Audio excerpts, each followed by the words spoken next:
Plusieurs parmi vous savent que j'ai cessé d'offrir des stages pendant 6 mois, les 6 premiers mois de 2018, que j'ai repris en juin, une retraite de silence.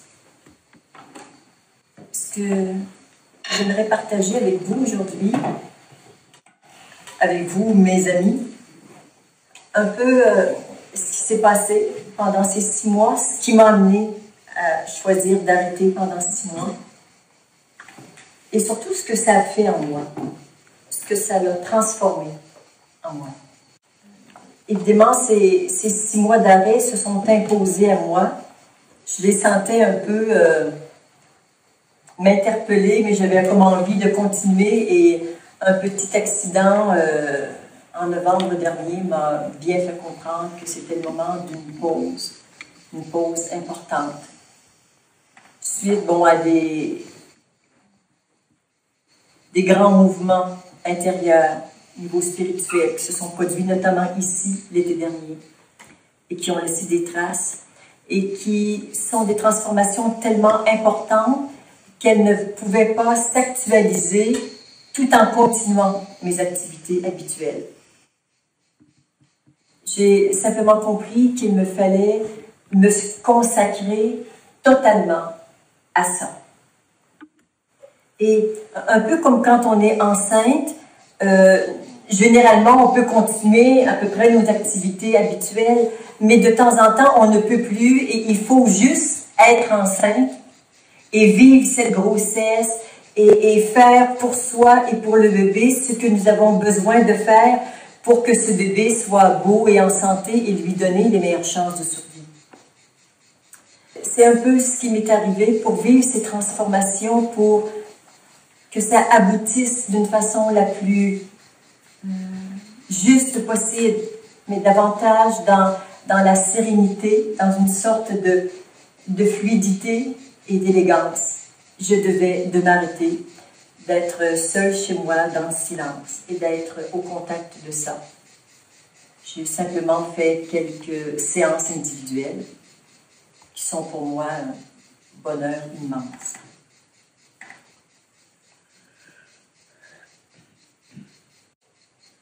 Ces transformations importantes que j'ai vécues, évidemment, elles sont très personnelles, elles appartiennent à la forme Claudette. En même temps que je me sais très reliée à quelque chose de beaucoup plus vaste que moi qui s'appelle l'éveil de la conscience au niveau de l'humanité. L'humanité, c'est aussi une entité qui est en train de changer de cap, qui est en train de basculer. Et je suis très, très sensible à ce mouvement de la conscience planétaire qui est en train de s'éveiller. Et ce que je vis est en lien avec ça. Et en même temps, je sais que des choses me traversent que j'ai besoin ensuite de partager pour... Bon, ça passe à travers vous, et à partir de vous, ça passe à travers d'autres, et c'est un effet d'entraînement, un peu comme une onde qui se répand à partir d'un lieu vers des espaces beaucoup plus vastes. Alors bien sûr, ça se passe en moi, mais à travers beaucoup d'autres personnes aussi, bien sûr. Ce que je pourrais dire au sujet de ces transformations, c'est vraiment toute ma manière de vivre ma spiritualité qui s'est transformée. Ce qui s'est passé ici en août dernier, où il était vu avec une lucidité et une limpidité extraordinaire que tout est illusion. Vous l'avez déjà entendu, et certainement plusieurs d'entre vous l'ont vécu, mais à un certain niveau. C'est comme si on n'arrête pas de le voir de plus en plus, de plus en plus, de plus en plus. Et là, c'est devenu tellement flagrant que c'est comme si tout mon monde s'est écroulé. Autant que ce que j'ai appelé l'éveil, puis la réalisation, était un changement de point de vue à partir du moi. là, ce n'était plus à partir du moi, mais de tout mon monde, mais qui s'est complètement effondré. Et pendant plusieurs jours après le stage, je suis restée dans un état de silence, d'une densité incroyable, faisant l'expérience que ce vide est la seule réalité. Réalité avec un grand R. Et je me revois assise sur mon canapé je dirais dans cet épais silence. Et dès que j'ouvrais les yeux, j'avais l'impression d'entrer dans la télé ou dans un film où là, je venais jouer le petit personnage de Claudette. Et que Claudette, elle fait ceci, pas cela, elle a certains amis, et voilà, là, il y a la petite vie de Claudette et de tous ceux qui gravitent autour. Et dès que je fermais mes yeux, c'est comme on ferme la télé et fondamentalement, il n'y a rien dans la télé, c'est bleu, c'est noir, il n'y a pas de son, pas d'image. Et ça, c'est la réalité. Donc, il y a vraiment ce mouvement qui peut être fait en conscience, qui amène à pouvoir jouer ce rôle. Parce qu'il y a une incarnation, il y a un truc, Claudette, qui est vivant, malgré tout. Et ça permet de jouer le jeu de la vie avec davantage de conscience. Mais le jeu, il est toujours là. Et je n'ai pas l'intention forcément d'avoir plus de détachement. J'ai l'intention de m'amuser plus. J'ai l'intention de vivre plus en conscience.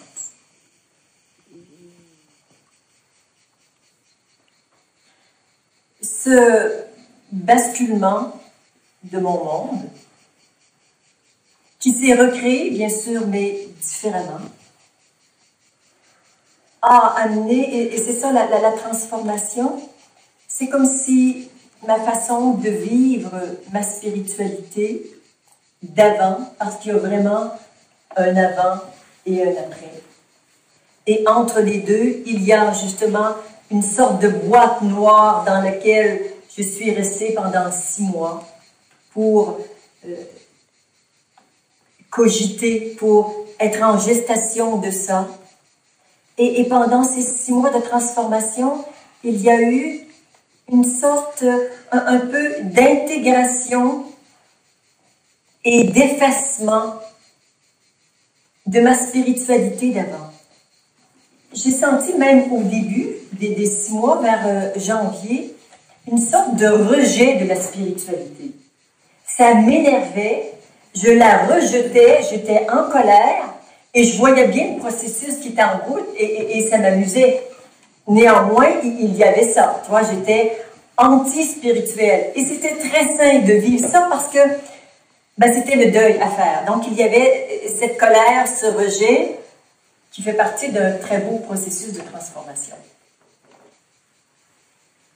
Et ce matin, j'ai un peu parlé de mon amour pour les textes sacrés de toutes les religions, de tous les courants spirituels, de tous ces grands maîtres qui m'ont accompagné, qui nous accompagnent toujours, de tout ce qu'ils nous ont légué comme enseignement, qui est d'une richesse et d'une préciosité absolument extraordinaire. Tu vois, je prends ça en moi, je me nourris de ça et c'est d'une richesse incroyable.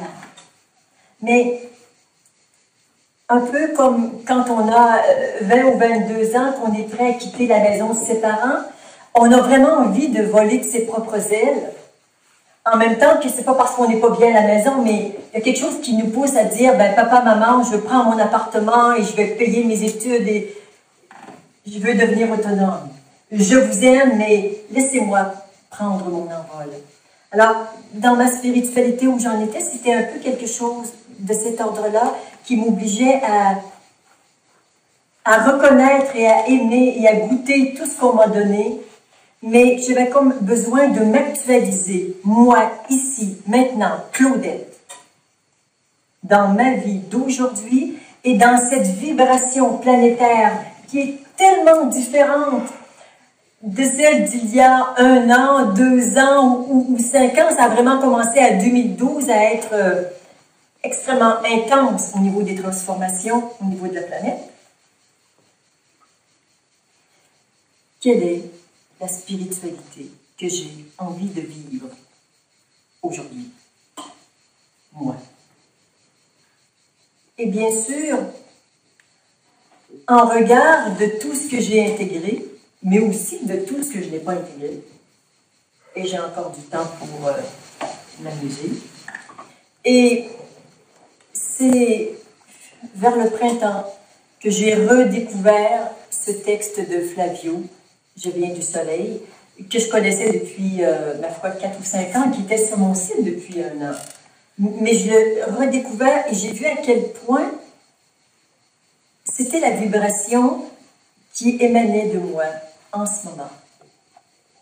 Flavio est un enfant indigo qui vient d'ailleurs, qui vient accompagner aussi l'éveil de la conscience sur Terre. Et je sens que dans ce qu'il porte et dans ce qu'il est, c'est vraiment différent de tous ces maîtres qui nous ont accompagnés.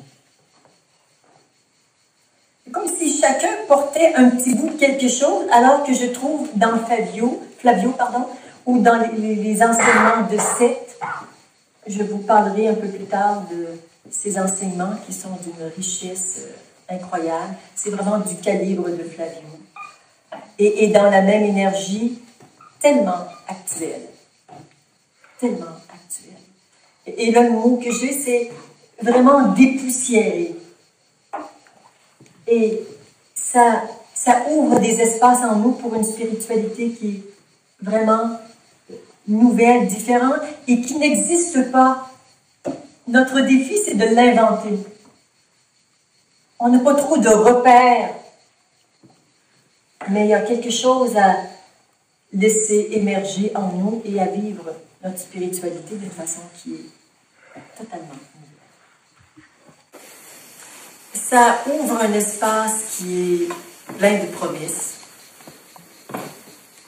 Et en même temps, je me sens vraiment appuyée sur un socle qui est très solide.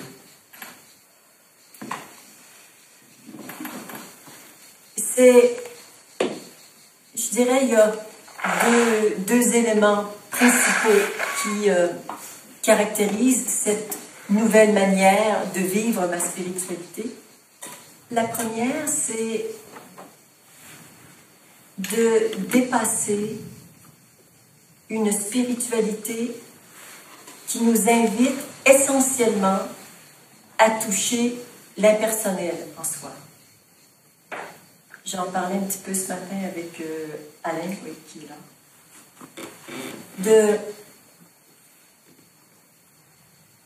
laisser être, laisser faire, de retrouver cet espace où il n'y a rien, où il n'y a jamais rien eu. Et en même temps, ça nous permet d'apprendre le détachement. Parce que dans l'ego, première génération, on est vraiment tout crispé, je veux, on est identifié au corps et au mental, et c'est un peu difficile de vivre ça. Et puis ça se relâche, et on touche un espace infini et impersonnel. Et on aurait envie de rester là. Et il y a un piège. Le grand piège de la non-dualité, qui nous connecte à notre impersonnel et qui fait qu'un grand nombre de personnes ont de la difficulté à se reconnecter au personnel. Et si on n'est pas vraiment connecté à notre personnel,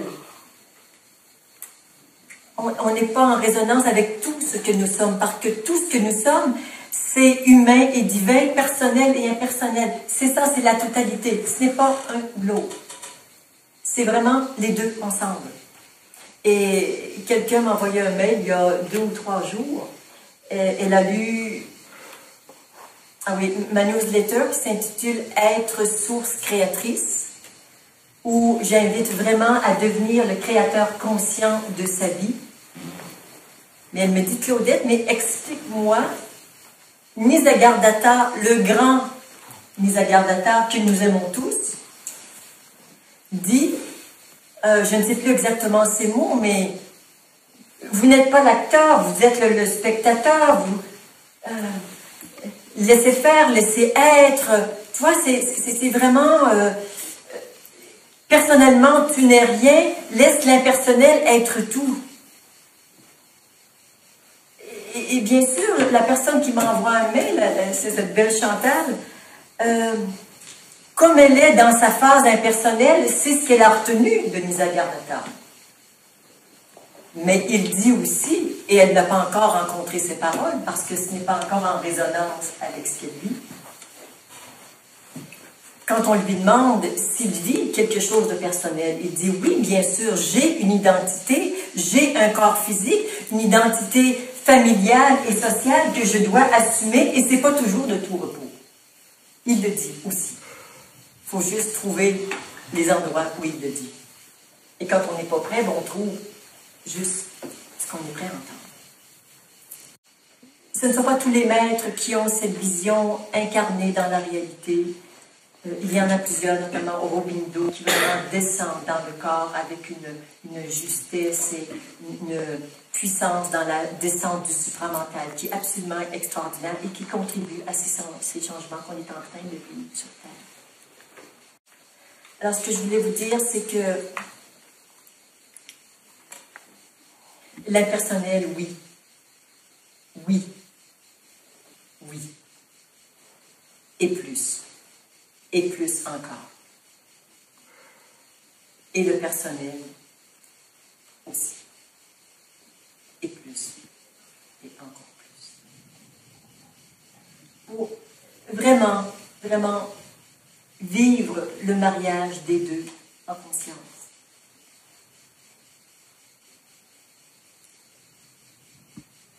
Il est tellement facile, et je vois tellement de personnes sur le chemin, voire même des enseignants, fuir le personnel dans l'impersonnel. Je sais que ce n'est pas la voie, que nous avons quelque chose qui n'est pas toujours rigolo, mais à assumer dans le personnel, ici et maintenant. Dans nos relations, je dis toujours les 5 vecteurs, dans nos relations interpersonnelles, dans notre rapport à l'argent, à la sexualité, à l'activité que nous menons et à l'alimentation. C'est là qu'on voit ce que la conscience est vraiment descendue dans notre réalité. Sinon, faire des belles grandes méditations, avoir des belles grandes prises de conscience, voire même s'éveiller, si la conscience n'est pas descendue dans cette réalité, pour moi, c'est qu'il y a encore de très, très grands pas à franchir. Et l'amour, c'est l'absolu manifesté dans l'incarnation. Dans la conscience pure, il y a l'amour, mais potentiel, alors que dans l'incarnation, l'amour est là. C'est dans l'incarnation, c'est dans la manifestation que l'amour s'incarne. Exactement, qu'il est présent. Alors, il y a vraiment cette invitation à, j'ai dit au dernier stage, à réhabiliter le jeu. Lui redonner toutes ses lettres de noblesse.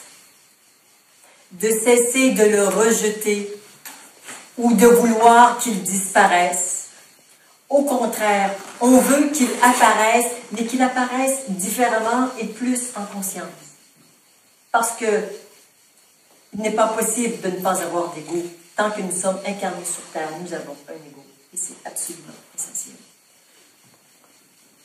Et nous en ferons la démonstration dans les prochains jours.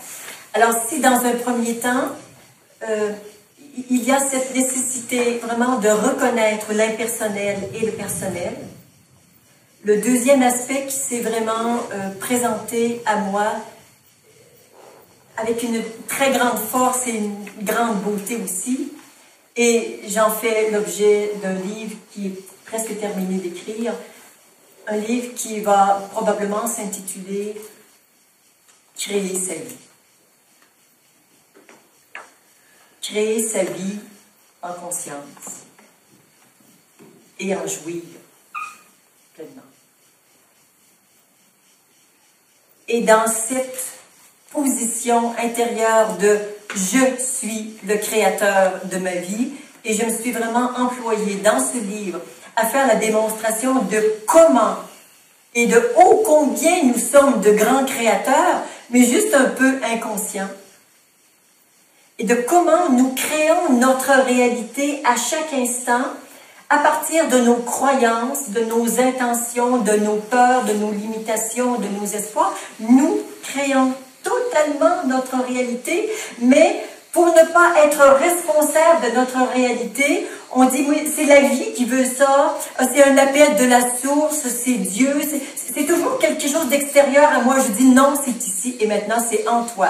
C'est en toi, toute cette beauté, toutes ces promesses, tous ces potentiels, c'est en toi, je dirais, vers le haut, dans des vibrations plus hautes que peut-être tu ne contactes pas, mais ça vient aussi de toi, de tes limitations, de tes souffrances, des images de toi. C'est en toi, ça vient de ton inconscient, point. Rien ne vient d'ailleurs. C'est vraiment une invitation à prendre conscience de ces élans, de ces souffrances, de tout ce qui se vit en nous, parce que ça vient de nous. Il n'y a que nous. Personnel ou impersonnel, il n'y a rien d'autre. Il n'y a rien d'autre. En fait, je n'ai pas l'impression de déclarer la vérité. Vous savez que je suis juste en train de vous partager ma propre vérité et le résultat d'un chemin spirituel assez conséquent et de 6 mois d'intériorité pour vraiment regarder encore plus, et de me questionner, et de chercher, et de m'en foutre, et de revenir, et de dire, mais fous-moi la paix, et ça revient, et regarde. J'ai fait ça pendant 6 mois. Pour découvrir combien, oh combien, nous sommes des êtres créateurs puissants. Alors ne venez jamais me dire que quelqu'un d'autre que vous crée votre vie. Je sais que ce n'est pas vrai, mais que vous avez le droit de le croire. Encore pour quelques heures.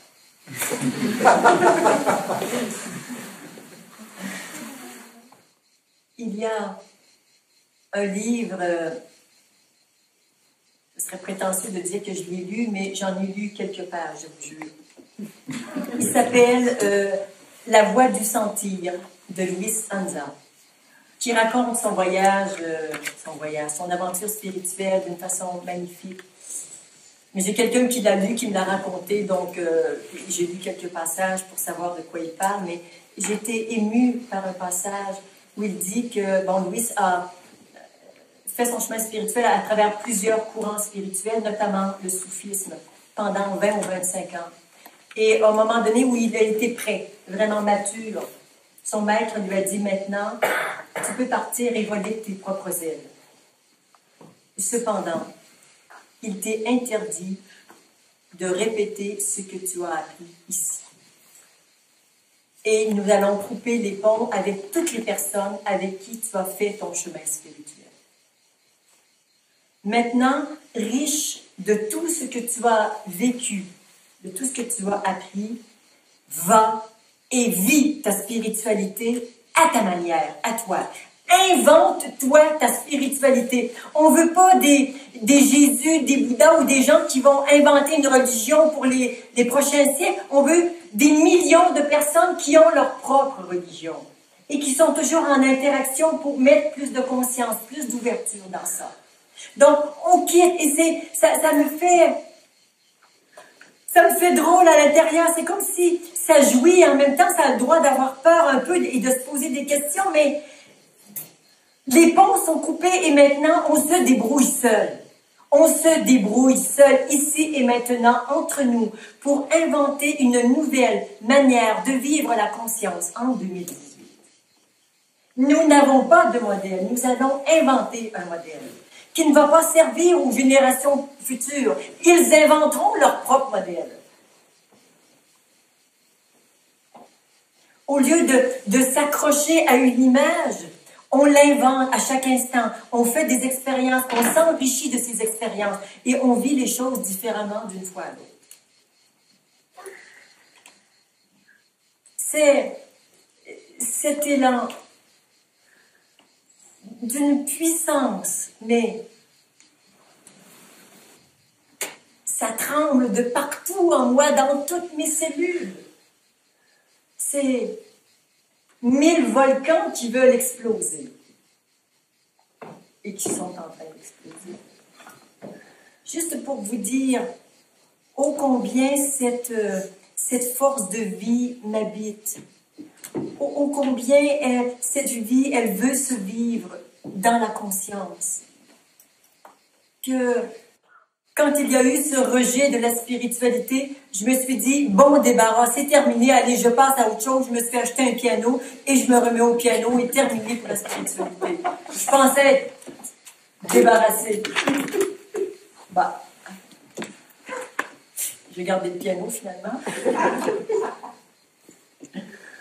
Et ce défi qui nous attend aujourd'hui est tellement beau. J'ai pas l'impression que ça va être facile. Pas du tout. Mais pas du tout. Et on est quand même des gens qui avons fait un petit bout de chemin et qui avons libéré certaines choses en nous, mais il y a tant de monde autour de nous qui ne l'ont pas fait. Et c'est à travers eux et avec eux et grâce à eux que nous, on va continuer de grandir. Et c'est comme ça. Et vous savez, il y a comme 3 vagues de cette nouvelle génération d'êtres sur la Terre. Il y a ces 50, 65 ou 50 et plus. Il y a ces 45 et plus. Non, c'est 35, 45. C'est une autre énergie. Et ces jeunes de 25 ans qui arrivent. Mais c'est beau. Mais qu'est-ce qu'ils nous ont à nous apprendre? Mais c'est incroyable. Mais ils peuvent quand même nous dire merci. Nous, on a bossé pendant 20 ans. Oui, on l'a fait le boulot.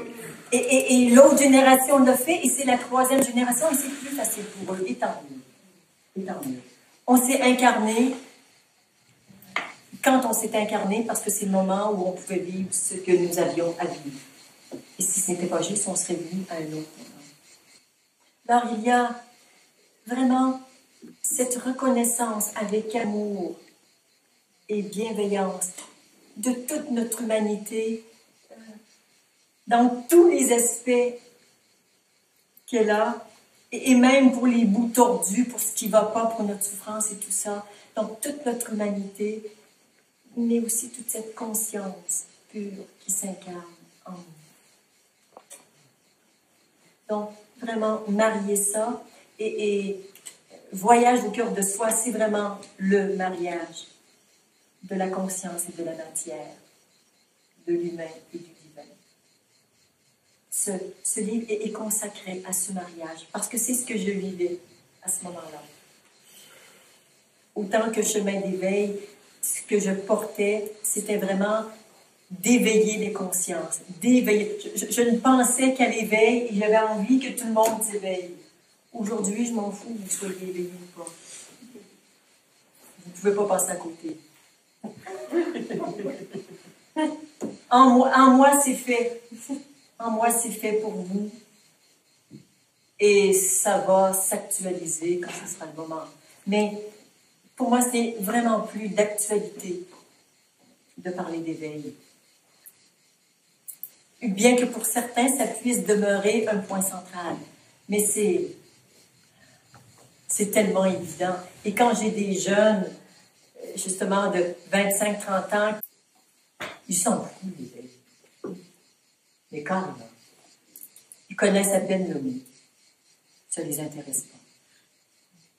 Ils vivent juste une transformation intérieure qui est importante et ils cherchent de l'information comme tous les jeunes sur Internet. Ils tombent sur mes vidéos, ils disent, tiens, elle sait ce que je vis. Ce qu'elle dit, c'est pareil que chez moi. L'éveil, Non, ils disent juste, je peux pas parler de mes trucs à mes parents ou à mes amis, ils ne comprennent pas. Donc, il faut que je parle avec quelqu'un qui me comprend. Alors que nous, hein, on a bossé pour l'éveil, on l'a voulu, on l'a cherché, on a lu, nanana, nanana. Bon, ben nous, hein, c'était ça, mais eux, c'est autre chose. Et c'est beau que ça change comme ça. Et donc, si le premier livre portait sur l'éveil, le deuxième sur le mariage de l'humain et du divin, le troisième, c'est vraiment créer votre vie en conscience. Parce que de toute façon, vous la créez. Et plus on y met de conscience, plus on peut créer des expériences que nous avons envie de vivre. Alors voilà, c'est le résumé de toute une vie, voire de plusieurs vies de cheminement, mais principalement de ces 6 derniers mois qui, voilà comment ça se présente en moi. Et c'est aussi ce que j'ai à partager avec vous pendant ces 5 jours. Que je crève d'envie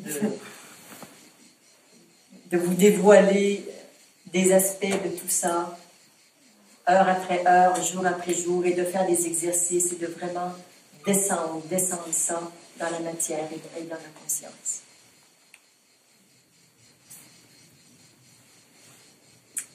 Merci de votre attention. Je sens des cœurs qui frétillent un peu partout.